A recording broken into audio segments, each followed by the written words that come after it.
C'est à Monsieur Cyril Pellevat pour 2 minutes, chers collègues. Merci Madame la Présidente, Madame le Ministre, Madame la Rapporteure, Monsieur le Président de la Mission d'information. La France est confrontée à un double enjeu en matière de sidérurgie.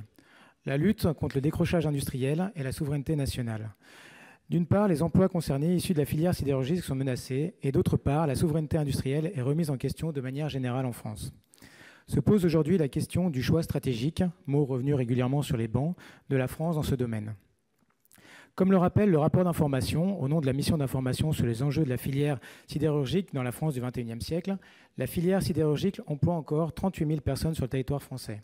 Aussi, si en 1954, les 4 plus grandes sociétés sidérurgiques françaises représentaient environ 50% de la production nationale, en 2019, près des 2 tiers de l'acier produit sur le sol français sont issus des seules usines du seul groupe ArcelorMittal. De fait, plus qu'un marché français, il apparaît comme évident que la filière sidérurgique en France fait partie d'un marché plus extensif et que, comme le souligne le président de l'Union des industries métallurgie et minières et président d'ArcelorMittal, nous sommes dans un marché européen et l'Europe joue dans un marché mondial.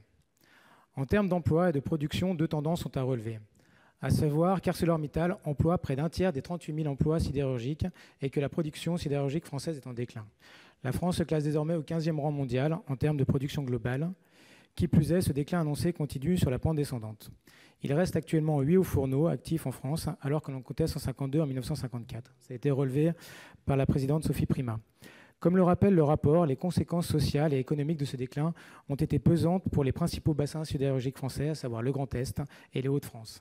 Ainsi, le nombre d'emplois dans la filière sidérurgique, qui s'est réduit de 20% au cours des 10 dernières années, continue à baisser, tandis que la reconversion des bassins pose de nombreux défis aux acteurs locaux. Par voie de conséquence, on remarque effectivement le besoin français et européen d'avoir une filière sidérurgique, notamment en termes d'emploi et de souveraineté. La France, Madame la Ministre, pourrait être à l'initiative au niveau européen pour mettre en place des conditions afin de maintenir une filière sidérurgique. En menant une réflexion nationale d'abord, et je vous pose la question suivante, Madame la Ministre, faut-il spécialiser nos hauts fourneaux pour qu'ils soient rentables dans le futur? Y a-t-il une nécessité de maintenir une filière active et croissante sur le modèle d'autres pays européens, ou est-ce un effort que la France ne peut ni ne doit supporter seule? Merci. La parole est à Madame la Ministre. Merci beaucoup, Madame la Présidente. Monsieur le sénateur, dans la question que vous posez, il y a 2 éléments. Il y a la stratégie propre aux entreprises. Et cette stratégie propre, elle va dépendre des conditions de compétitivité dans lesquelles elles évoluent. Nous savons en particulier que dans les conditions de surcapacité actuelles, elles ont un intérêt à évoluer sur les segments à plus haute valeur ajoutée. C'est là où elles peuvent retrouver de la compétitivité et c'est le mouvement naturel qu'elles essayent de faire. Nous devons les aider dans cette direction, les aider d'abord, comme vous l'avez indiqué, en leur donnant des conditions de compétitivité aussi favorables que possible. C'est la question du coût de l'énergie, c'est la question de manière générale du coût du foncier, de la simplification administrative, du coût du travail, parce qu'il ne faut pas se voiler la face, et c'est la question de comment on les accompagne dans leurs investissements, notamment leurs investissements numériques. Vous mentionnez le point tout à l'heure, je rappelle qu'il y a 80 millions d'euros qui ont été mis sur la table pour accompagner les diagnostics numériques et près de 200 millions d'euros pour le suramortissement numérique, et que c'est un des points que nous regardons aussi dans le cadre du pacte productif sur tout ce qui est investissement de transition écologique énergétique.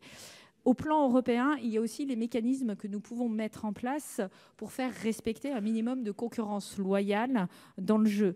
Ces mécanismes, vous les connaissez, c'est le mécanisme d'inclusion carbone sur lequel nous sommes en négociation et que nous avons mis notamment dans la plateforme des Amis de l'Industrie, que nous avons revendiqué comme étant un des éléments pour le futur ou la future commissaire qui aura à traiter ce sujet, le futur semble-t-il, et que nous portons aussi en bilatéral avec nos homologues.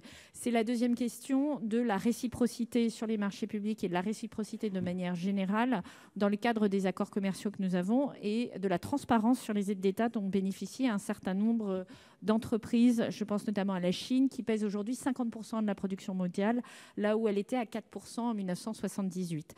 Et puis le troisième enjeu, c'est d'avoir une approche de la commande publique qui soit plus stratégique, parce que c'est aussi un levier d'action, vous l'aviez mentionné d'ailleurs à l'instant.